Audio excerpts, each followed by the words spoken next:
മറുകൊള്ളവൾ ചിഞ്ചുവും മറുകില്ലാത്തവൾ അഞ്ജു. സത്യം പറയാലോ മോളെ, അഞ്ജുമോടെ കാര്യത്തിൽ എനിക്ക് കുറച്ചും കൂടി ഒരു താല്പര്യം കൂടുതലുണ്ട്. അത് വേറെ ഒന്നും കൊണ്ടല്ല, ചിഞ്ചുവിനാണെങ്കിൽ ഇത്ര ഉത്തരവാദിത്തങ്ങളൊന്നും ഇല്ല കേട്ടോ. സത്യമായിട്ടും മോൾ എല്ലാ കാര്യങ്ങളും ചെയ്യുന്ന കണ്ടാൽ തന്നെ അറിയാം, ഒരു അടക്കവും ഒതുക്കവും ഒരു അച്ചടക്കവും ഒക്കെ നല്ലോണം ഉണ്ട്.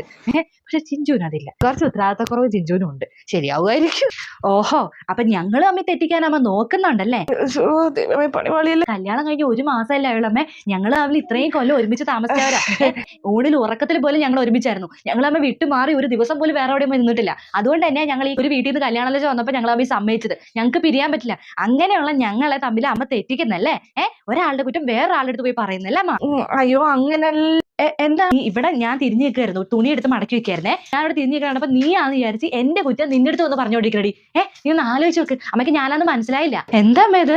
അമ്മയുടെ ഭാഗത്ത് ഇങ്ങനെ പ്രതീക്ഷിച്ചില്ല കേട്ടോ. അയ്യോ മക്കളെ, അങ്ങനെയല്ല. അമ്മ അഞ്ജുമോളാന്ന് വിചാരിച്ച് ചിഞ്ചുവിന്റെ കാര്യം ഒന്ന് പറഞ്ഞതേ ഉള്ളൂ.